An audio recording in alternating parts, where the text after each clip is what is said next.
प्रदेश विशेषमा आज हामीसँग हुनेछन् संक्रमितको पहिचानमा लापरवाहीले कैलालीको समुदायमा फैलियो कोरोना, जनशक्ति व्यवस्थापनमा सरकारी व्यवस्था, विवाह पञ्चमीदेखि सञ्चालन गर्ने भनिएको जयनगर जनकपुर रेलको अत्तोपत्तो छैन, इन्जिन र बोगी भारतमा स्टेसनको सामग्री तोडफोड, पर्वतका गाउँमा बालविवाह गर्ने प्रवृत्ति अझै रोकिएन, गरिबी र अशिक्षा प्रमुख कारण र रोल्पामा पहिरोबाट जोगाउन सारिएको बस्तीमै पहिरो, प्राविधिक अध्ययन नै नगर्दाको परिणाम। नमस्कार, म प्रवीण शिवाकोटी। यी थिए प्रदेश विशेषमा आजका सामग्री। यसबाहेक जनयुद्धका नाममा अझ पनि सरकारी लगानीमा संग्रहालय निर्माण भएको सामग्री हामीसँग रहनेछ।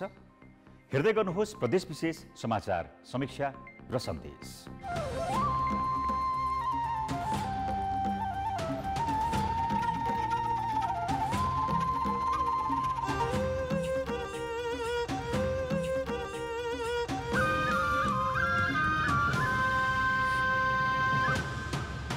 प्रदेश विशेष प्रेजेन्टेड बाई एशियन पेन्ट्स।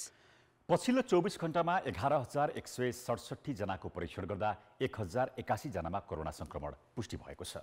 यो सँगै संक्रमितको संख्या 49,219 पुगेको छ। यस्तै 6 जना मृतक थपिँदा निधन हुनेको संख्या 312 पुगेको छ।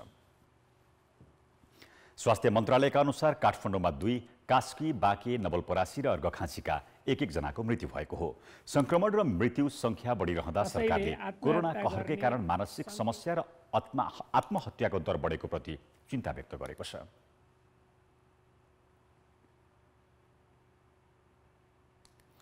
समुदाय स्तरमै कोरोना संक्रमण बढ्दै गएपछि सुदूरपश्चिममा संक्रमितको पहिचान र नियन्त्रण चुनौतीपूर्ण बनेको छ।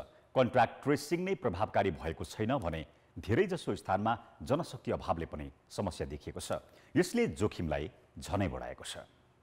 सुदूरपश्चिममा समुदायमा देखिएको संक्रमणको सबैभन्दा बढी जोखिममा धनगढी उपमहानगर छ। पछिल्लो 1 महिनामा थपिएका संक्रमित मध्ये 50% अर्थात् 124 जनाको यात्रा विवरण नै छैन। उपमहानगरले तिनको सम्पर्कमा आएका 350 जनाको स्वाब सङ्कलन गरेर पठाएको छ। सीमामा आउजाउ यथावत र उच्च जनघनत्वका कारण कन्ट्याक्ट ट्रेसिङमा जटिलता छ। मेन नाका भयो नि त यहाँ, त्यसले गर्दा कति ट्राभल भयो, कति के भयो, कति कहाँ पुग्यो भन्ने विषय पनि खासै चाहिँ अब एक किसिमको रफ डाटा त आयो। त्यसलाई पेन्टेड गरेर त्यसलाई पछ्याउने किसिमको फलोअप गर्न सकिएन बिचमा। उपमहानगरमा 3 वटा, नगरपालिकामा 2 र गाउँपालिकामा एउटा कन्ट्याक्ट ट्रेसिङ टिम बनाउनु पर्ने सरकारी मापदण्ड छ। तर धनगढीमा एउटा टिमले मात्रै काम गरिरहेको छ भने 177 वटा कन्ट्याक्ट ट्रेसिङ टिम बन्नुपर्नेमा सुदूरपश्चिम प्रदेशभरि 71 वटा मात्रै छन्। जनशक्ति अभाव र भारतबाट आउनेहरू नाकाबाट सिधै घर जान थालेपछि कन्ट्याक्ट ट्रेसिङमा चुनौती देखिएको छ।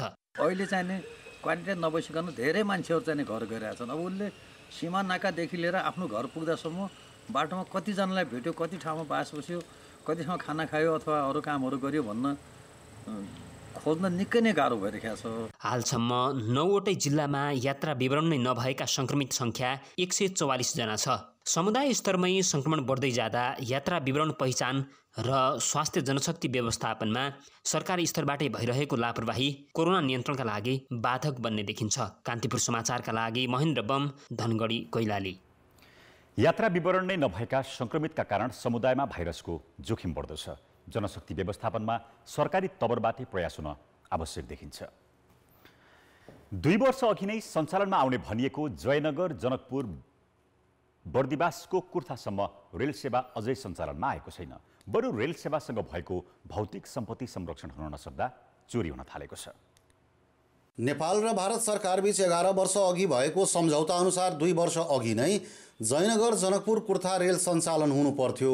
भौतिक पूर्वाधार तथा यातायात मन्त्रालय र भारतीय दूतावासले पटक पटक घोषणा गरे पनि अहिलेसम्म कार्यान्वयन भएको छैन।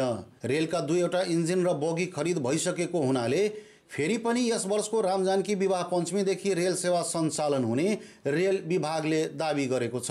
भर्चुअल मिटिङ हाम्रो 1-2 चोटि भइसक्यो भारतसँग, हैन? फेरि एउटा जोइन्ट वर्किङ ग्रुपको मिटिङ बाँकी छ। अब त्यो कहिले फिक्स हुन्छ, त्यसमा त सबै मोडलिटी तय हुन्छ। यसमा डेट के तोक्ने, अब सञ्चालनको पनि सबै मोडलिटिजहरू पुरा हुँदैछ। त्यो टुङ्गिने बित्तिकै छिटो हुन्छ, थोरै ढिलो भयो म्याक्सिमम विवाह पञ्चमीमा त पक्का हुन्छ। 2075 साल पुस 29 गते मन्त्री परिषदको निर्णयअनुसार जनकपुरदेखि जयनगरसम्म सञ्चालनका लागि 84 करोड 65 लाख रुपियाँमा 2वटा रेल खरिद गरिएको छ। G2G प्रक्रियाबाट भारतसँग खरिद गरिएका इन्जिन र बोगी भारत बिहारको हाजीपुर स्टेसनमा राखिएको छ। तर सरकारी घोषणाको कुनै ठेगान नरहेका कारण रेल सञ्चालन हुनेमा स्थानीय भने विश्वस्त छैनन्। यो नामको लागि मात्रै पट्टी बिछाएर त्यतिकै राखिदिएछ, मान्छे जनताको सिर्फ देखाउने भइगयो, अरू केही छैन। रेखदेख र संरक्षणको अभावमा रेल सञ्चालनका लागि बनाइएका संरचना जीर्ण हुनुका साथै कतिपय सामग्री तोडफोड र चोरी पनि भइसकेका छन्। रेलवे स्टेसनमा राखिएका झ्याल, ढोका, चापाकल, बिजुलीको ट्रान्सफर्मर मात्र होइन, रेलको लिकलाई स्थिर बनाएर राख्ने क्लिप समेत चोरी भइसकेका छन्। सबै ठाउँ पुलिस राख्न सकिँदैन, जनतामा चेतना पनि आउनुपर्ने हुन्छ। तर जे जति अहिले ड्यामेज भएको छ, भारतले एकचोटि बनाइदिने हामीसँग अहिले कुराहरू भइरहेछ। रेलवेको सम्पत्तिको सुरक्षाका लागि तत्कालीन नेपाल रेलवे कम्पनीका 14 जना कर्मचारीलाई खटाइएको भनिए पनि उनीहरूको अतोपतो छैन। रेल विभागले यसतर्फ कुनै चासो नदेखाएकै कारण कर्मचारी कामै नगरी तलब भत्ता बुझ्दै आएका छन् भने रेलवेको सम्पत्तिको पनि यस्तो दुर्दशा छ। विक्रम सम्वत 1994 सालदेखि सञ्चालनमा आएको जनकपुर जयनगर रेल सेवा 2071 सालदेखि जीर्ण भई बन्द भएपछि जनकपुरवासी रेल सेवाबाट वञ्चित भएका हुन्। कान्तिपुर समाचारका लागि क्यामेरामा बिर्खेश यादवका साथ अनिल मिश्र, जनकपुर धाम, धनुषा। रेल सञ्चालनका लागि बनाइएका संरचना जीर्ण भएर भौतिक सामग्री तोडफोड र चोरी हुँदा पनि नियामक निकायको ध्यान नपुग्नु दुर्भाग्यपूर्ण छ। Pradesh Vishesh, presented by Asian Paints. Pradesh Vishesh, presented by Asian Paints.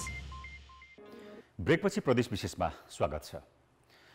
नेपालको कानुनले 20 वर्षभन्दा कम उमेरमा विवाह गर्न वर्जित गरेको छ। तर पर्वतको पैयौं गाउँपालिकाको भुर्तेल थोकका अधिकांश बालबालिकाको 12 देखि 16 वर्षकै उमेरमा विवाह हुने गरेको छ।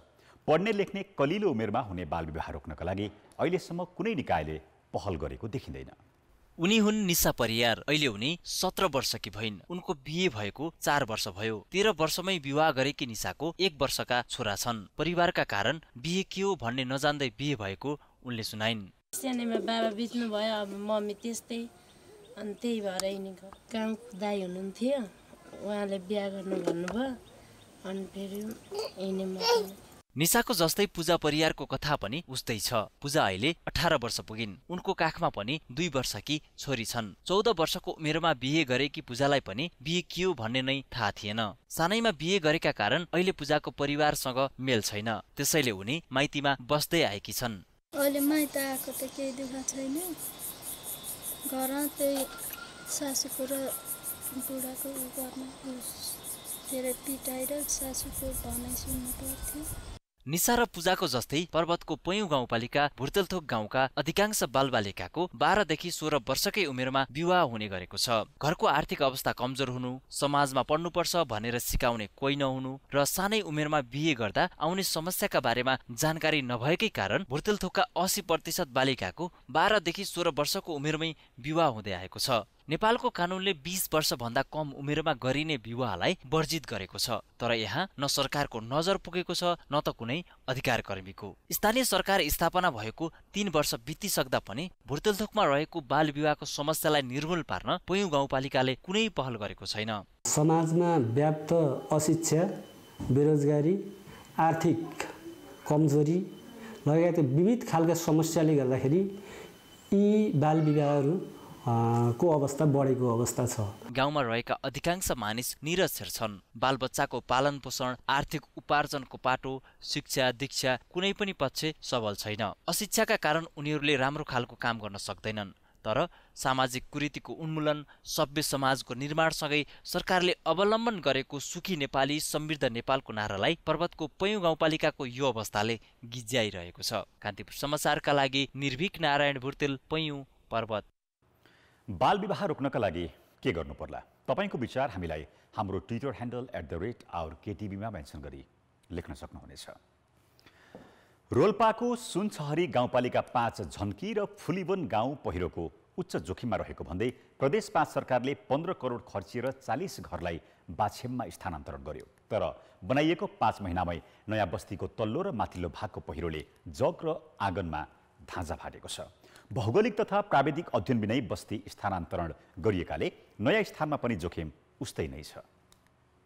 बसिरहेको स्थान पहिरोको जोखिममा परेपछि फुलिबनकी मनपुरा घरती गएको वैशाखमा बाछेममा बनाइएको नयाँ घरमा सरिन्। प्रदेश सरकारको सहयोगमा बनेको यस घरमा सर्दा मनपुरामा खुसीको सीमा थिएन, तर त्यो खुसी 6 महिना पनि टिकेन। अविरल वर्षापछि भदौको पहिलो साता गाउँ नै पहिरोको जोखिममा परेपछि मनपुरा जस्ता 40 परिवारलाई आपत आइलागेको छ। सरकारले अलिअलि पैसा पनि दिने भने हामी खुसी भइरहेको सब त्यो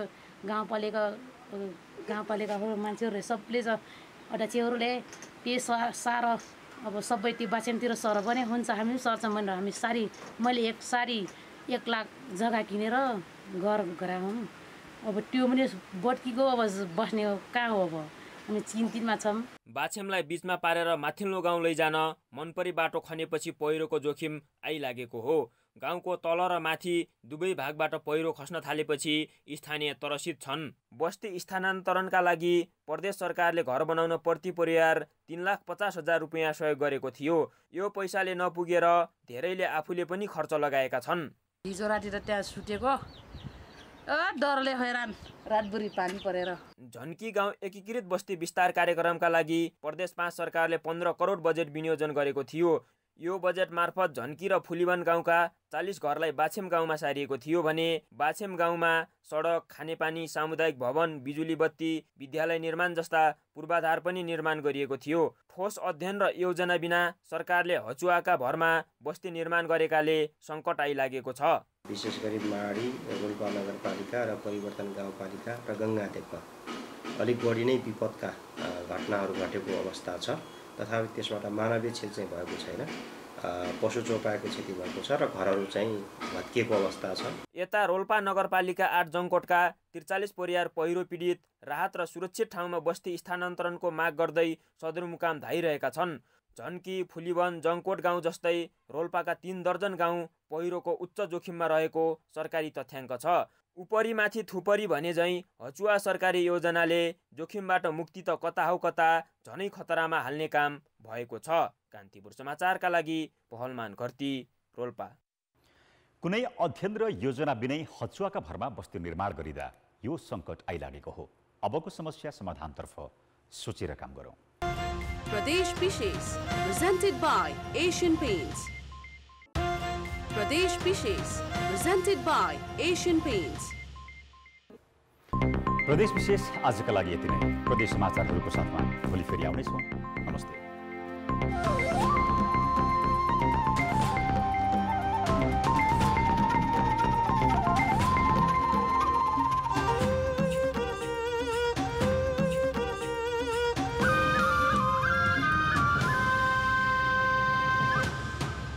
प्रदेश विशेष presented by Asian Paints.